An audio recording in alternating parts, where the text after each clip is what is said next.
ila yaumiddin.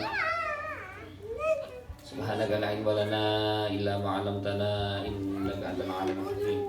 Wa tub 'alaina innaka antat tawwabur rahim. Amma ba'du. Teman-teman santri sarjana tenaga yang saya hormati, asatidz ustazah himmatus sandaan yang berbahagia. Alhamdulillah pada malam hari ini kita masih diberi Allah kesempatan, diberikan kenikmatan berupa fasilitas lainnya sehingga bisa bermuajah berlucu kembali di majelis yang insyaallah mubarak ini akan keadaan sehat walafiat. Salam dan salam Allah semoga senantiasa tercurah limpahkan kepada baginda Rasulullah sallallahu alaihi wasallam beserta keluarga dan para sahabatnya, serta kepada semua umat yang senantiasa berusaha mengikuti jejak beliau. Semoga perbuatan kita pada malam ini tercatat sebagai salah satu upaya kita mengikuti jejak beliau. Amin amin Allahumma amin ya rabbal alamin. Bismillahirrahmanirrahim. Kita lanjutkan kajian kitab Mukhtarul Hadis Syarif min Shifa'is Sakim bin Tadin karya Al-Habib Umar bin Muhammad bin Salim bin Khafid bin Syekh Al-Bakar bin Salim. Bismillahirrahmanirrahim. Wa ta'dil mutadab wa tadhkir wa nafa' intifa' wa ifadah istifadah wal hasanah tamasuk bi kitabillah wa sunnati rasulih bi wajhillah wa mardati. Aku bersuami Subhanahu wa ta'ala ila angkal nomor 21 20 lagi 20 kemarin 20 terakhir 21. Bismillahirrahmanirrahim. Hadis ke nomor 21 dari kitab Mukhtarul Hadis.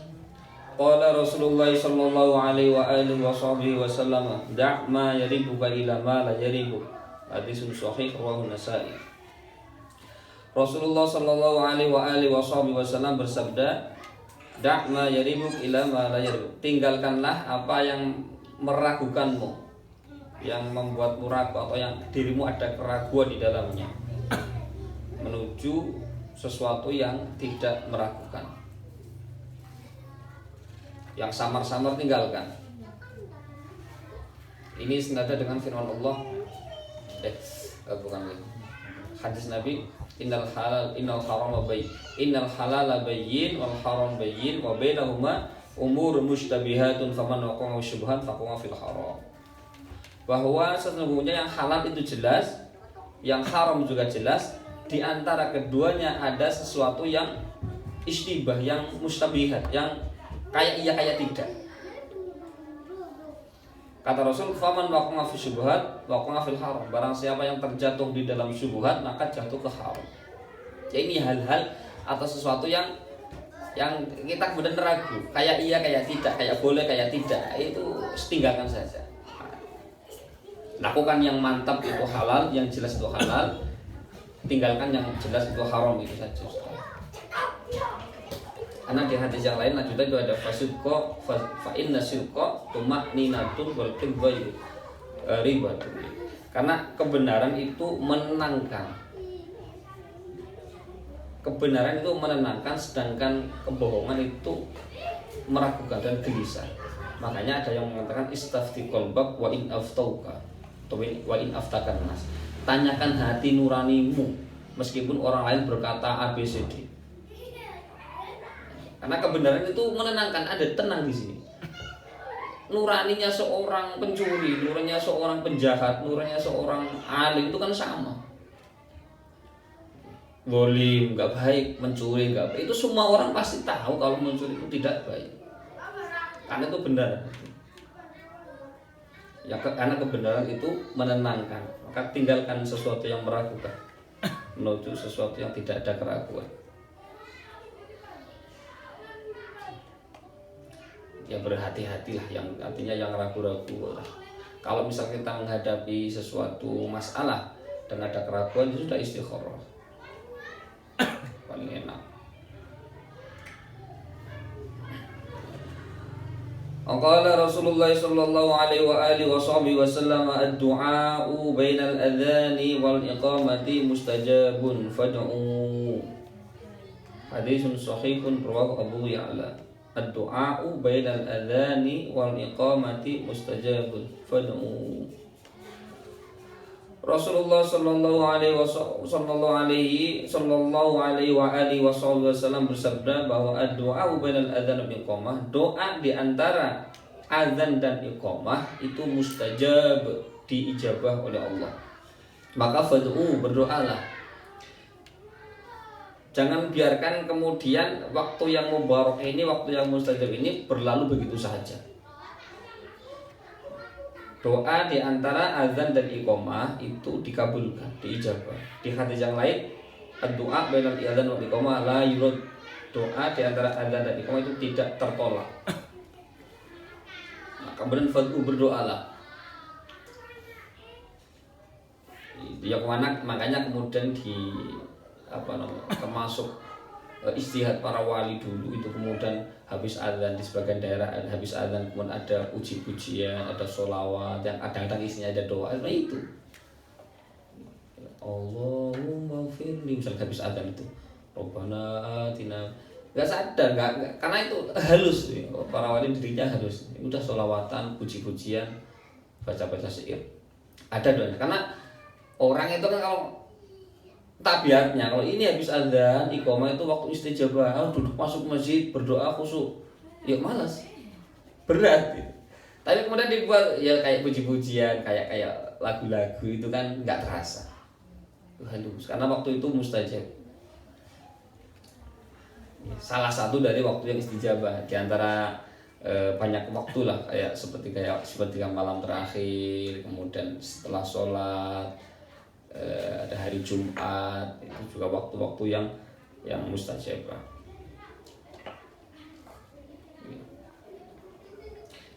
Ingat dulu ketika di pesantren dulu, saking menganggap pentingnya bainal adzan wal iqamah, waktu itu kan ada ijazah, ada ijazah setiap malam itu, malam Sabtu baca surat Al-Mulk, malam Ahad baca surat Al-Hajj, malam Senin baca Ar-Rahman, malam Selasa baca Al-Waqi'ah, malam Rabu Al-Fatah, malam Kamis Al-Hasyr, malam Jumat Yasin.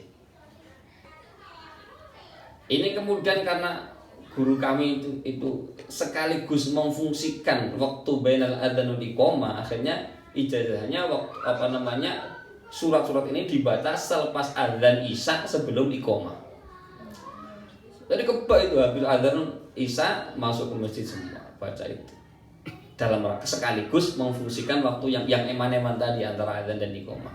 Sebenarnya ini tidak harus juga surat malam Sabtu Al-Mulk, malam itu nggak harus setelah adzan dan iqamah. Tapi biar dapat sekaligus fadilahnya waktu bainal adzan dan iqamah, maka ijazah itu kemudian diterapkan setelah adzan dan iqamah.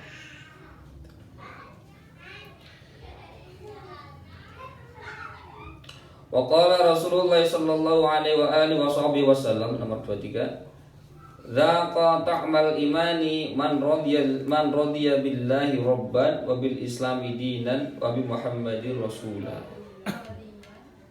Radiya billahi rabban. Zaqa ta'mal imani man radiya billahi rabban wa bil islami dinan wa bi Muhammadir rasulah. Rawahu Muslim. Rasulullah sallallahu alaihi wasallam bersabda, "Dzaqa ta'mal imani," telah merasakan manisnya iman, enaknya iman, lazatnya iman. Siapa? Man radiya billahi robba, orang yang rela bahwa Allah sebagai Tuhannya, ridho dengan kelapangan, betul-betul tidak ada keterpaksaan. Orang yang ridho bahwa Allah itu sebagai Tuhan. Ya, karena berat ancaman Allah itu kan di hadis kursi itu, man lam yardha bi qada'i wa lam yasbir ala bala'i falyaltamis rabban siwai. Barang siapa yang tidak ridho atas keputusanku dan tidak sabar atas cobaanku, maka carilah Tuhan selain aku. Ini bahaya. Jadi orang telah merasakan manisnya iman, orang yang ridho Allah sebagai Tuhannya, wabil islami dinan, dan Islam sebagai agama, wabil Muhammadir rasulah, dan Muhammad Rasulullah sebagai utusan Allah, sebagai utusan. Makanya di awal-awal biasanya di awal-awal ketika mau belajar baca raditu billahi robba bil islami dina wa bi Muhammadin nabiyya wa rasulah, itu dalam rangka berupaya mengikrarkan semoga iya bahwa kita itu ridho rela Allah sebagai Tuhan, kemudian Islam sebagai din agama, dan Muhammad sebagai Rasul. Kalau almarhum Habib Thahir Al-Kaf Tegar itu waktu di Multaqah As-Sofa itu menambahkan, itu khusus alumni Abuya Al-Malik itu, tambah raditu billahi robba wa bil islami dina wa bi Muhammadin nabiyya wa rasulah wa bi abuya syekhon wa murabbiya. Artinya ungkapan ridho bahwa beliau sebagai murabbi, sebagai guru. Digabung ridho Allah sebagai Tuhan, Islam sebagai agama, Muhammad sebagai Rasul, dan abuya sebagai seorang murabbi. Ini kalau betul begitu maka telah merasakan manisnya iman, rasanya. Karena tidak ada keterpaksaan, sudah tidak ada apa? Tidak ada keterpaksaan sama sekali.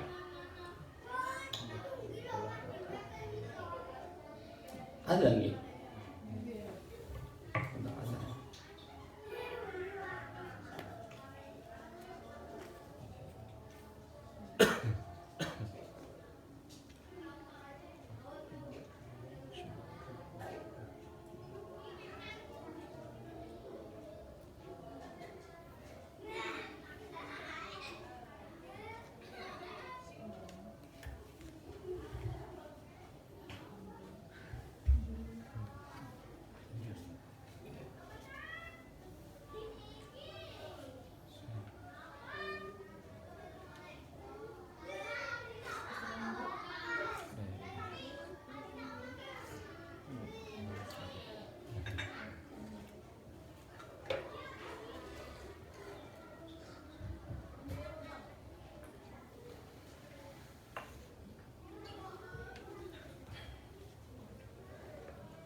Bismillahirrahmanirrahim. Waqala Rasulullah sallallahu alaihi wa alihi wasallam, rubba ash'atha madfu'in bil abwabi, rubba ash'atha madfu'in bil abwabi law aqsama 'ala Allahi la abarrahu. Rubba ash'atha madfu'in bil babi law aqsama 'ala Allahi la abarrahu. Rawahu Muslim. Rasulullah Shallallahu Alaihi Wasallam bersabda yang artinya rubba ash'asa madfu'an bil abab, banyak, betapa banyak orang yang rambutnya kusut dan dia tidak diterima di pintu-pintu, artinya tidak dianggap, tidak punya kedudukan, tidak diperhitungkan apa-apanya lah.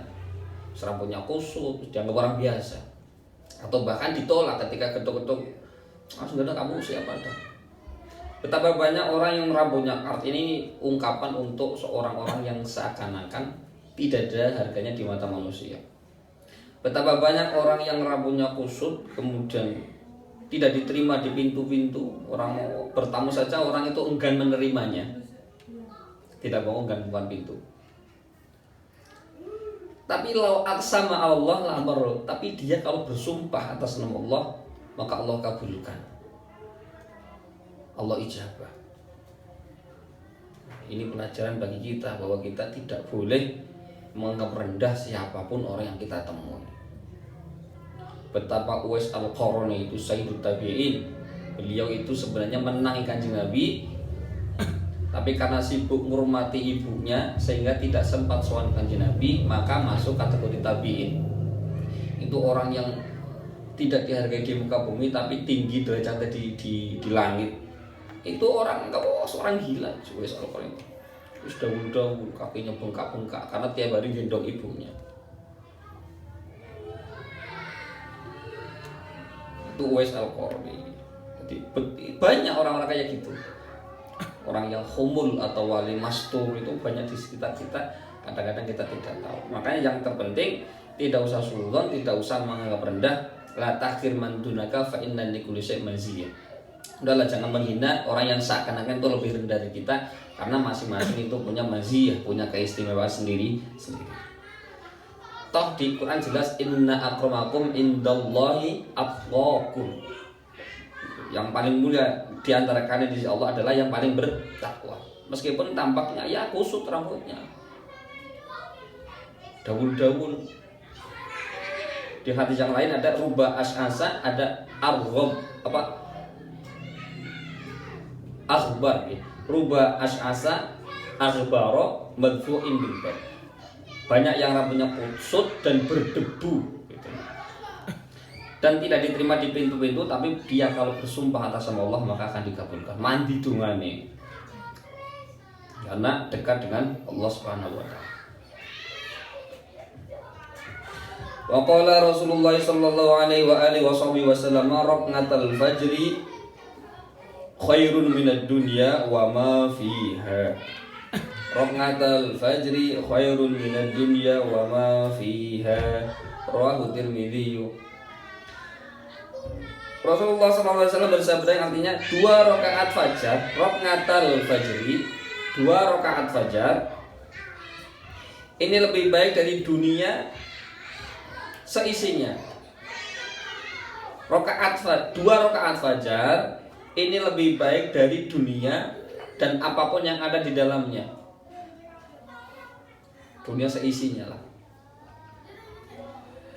Ini adalah hadis yang menerangkan tentang keutamaan sholat sunnatul fajar atau sholat sunnah qobliyah subuh. Sholat sunnah fajar atau sholat sunnah qobliyah subuh itu sama. Sholat sunnatul fajar boleh, sholat sunnah qobliyatul fajar, qobliyatul subuh juga boleh. Itu lebih utama, lebih baik dari dunia seisinya. Makanya jangan sampai ditinggal. Kalau misalnya kita bangun ke masjid pas qomat, ya sudah sholat subuh. Nanti habis subuh kita sholat fajar. Boleh, gak ada masalah. Demi untuk menjaga keistimewaan jangan sampai tertinggal. 2 rakaat fajar ini lebih baik dari dunia seisinya. Ini sudah lazim kita dengar, tapi ya berat di. Bahkan ada hadis mengatakan kalau orang itu tahu pahalanya, kelihatan pahalanya ini, itu pasti orang akan mengejarnya meskipun dengan merangkak ke masjid. Jangankan ini dunia sih, udah misalkan di masjid itu kasih bagi yang sholat 2 rakaat fajar dikasih uang 100.000, penuh kok masjid itu. Agak 100.000 loh. Lagi dunia seisinya malah orang karena tidak kelihatan. Lebih berharga 100.000 daripada dunia seisinya, itu kan.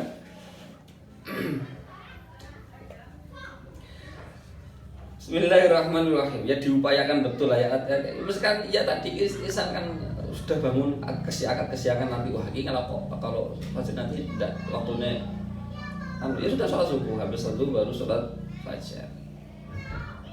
Qadha apa ada? Qadha selama masih di dalam waktu. Selama belum keluar waktu subuh, kita sholat sunat fajar itu masih kategori ada. Karena waktunya masuk, karena sholat itu waktunya masuk, ya masuk, keluarannya ya sampai waktu sholat habis. Selama belum waktunya habis, meskipun kita sudah sholat subuh, masih ada. Bismillahirrahmanirrahim. Qala Rasulullah sallallahu alaihi wasallam. Kemutan sebentar dulu ya. Di tempat kami mondok dulu itu, beliau Mbah Yai kalau ngimami subuh itu 5:30 atau jam 6 kurang sedikit. Habis selesai salam itu kadang terbit. Dulu awal-awal nggak tekan, awal-awal kok bisa ya, maksudnya ini dalam rangka apa? Awan padang ya, Masya Allah. Dan berarti seolah wiridan dulu saya sudah dijamin sudah terbit. Ternyata satu karena anak-anak tidur jam 2 masih ada yang belajar jam 1, masih ada yang akhirnya sudah ngalah, subuhnya agak belakangan. Adanya tetap ada setengah jam 4 itu ada, atau jam setengah masuk subuh lah, masuk fajar itu langsung ada. Nanti komatnya nanti 5:30 atau hampir terbit itu. Satu itu biar bisa paling tidak 80% itu jamaah semua. Karena bagi orang yang tidur jam 3, jam 4 bangun itu kan berat. Tapi kalau agak setengah 6 itu kan agak enteng. Berarti agak apa? Agak paling 80% lah. Kedua, memanfaatkan waktu tadi bainal adzan wal iqamah. Antara adzan dan iqamah kan jadi panjang. Jam 4 adzan, iqamah setengah 6 itu kan berapa itu? 1 jam setengah. Jangan sampai ketinggalan nonton fajar. Muridnya nih kalau satu muridnya.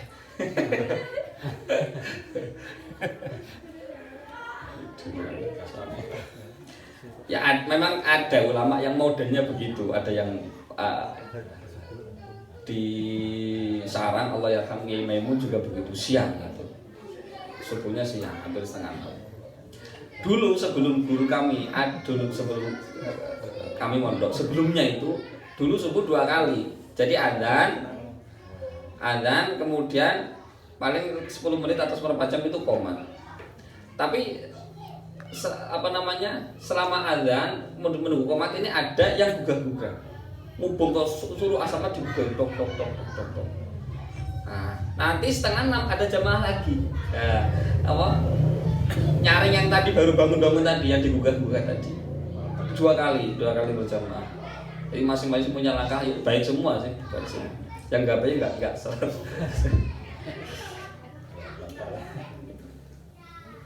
Bismillahirrahmanirrahim. Qala Rasulullah sallallahu alaihi wasallam raqatani bisiwakin khairun min sab'ina raqatan bi ghairi siwak. Raqatani bisiwakin khairun min sab'ina raqatan bi ghairi siwakin. 2 rakaat dengan bersiwak ini jauh lebih baik 70 kali lipat daripada 70 rakaat, lebih baik 70 rakaat daripada yang tidak bersiwak. Ini saya sendiri belum istiqomah untuk siwak. Kita sampaikan tok. Bisa bagus, bisa dilaksanakan. 2 rakaat bersiwak itu lebih baik dari 70 rakaat tanpa siwak.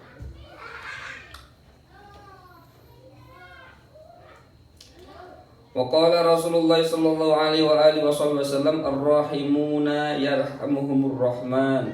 Ar-rahimuna yarhamuhumur rahmanu tabaraka wa ta'ala. Irhamu man fil ardi yarhamukum man fis sama. Irhamu man fil ardi yarhamukum man fis samai. Hadis sahihun rawahu Ahmad.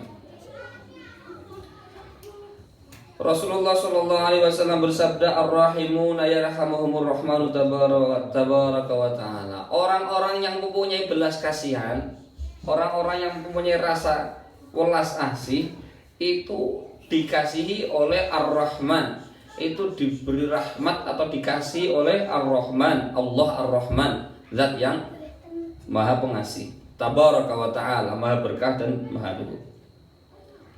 Jadi orang-orang yang mempunyai belas kasihan tinggi, mereka lah yang dikasih oleh Allah. Maka irhamu man fil ardi yarhamukum man fis sama. Maka kasihilah orang-orang yang ada di bumi, kasihanilah apapun yang ada di bumi, termasuk binatang, termasuk pepohonan, termasuk apalagi sesama manusia. Niscaya akan mengasihimu apa yang ada di langit. Kalau Allah berarti menurunkan rahmat, malaikat berarti mendoakan kita dapat rahmat begitu.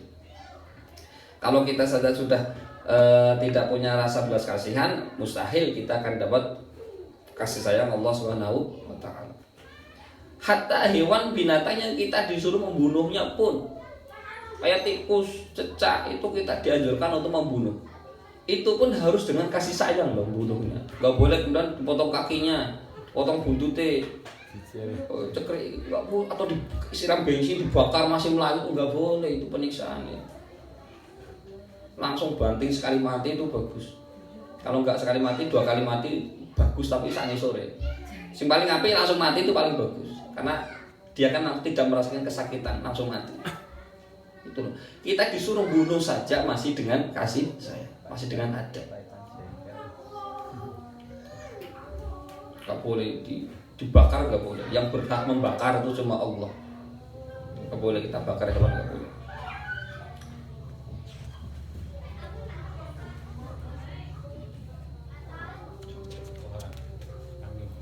Mati saya. Wis diri-diri nanti sate betul lagi. Waqala Rasulullah sallallahu alaihi wa alihi wasallam zuru al-qubur. Zurul qubur fa innaha tudzakkirukumul akhirata. Zuru al-qubur. Zurul qubur fa innaha tudzakkirukumul akhirata. Rasulullah sallallahu alaihi wasallam bersabda, "Zurul qubur fa innaha tudzakirukumul akhirah." Berziarahlah kalian ke kuburan. Ini Rasul sendiri yang perintah ini.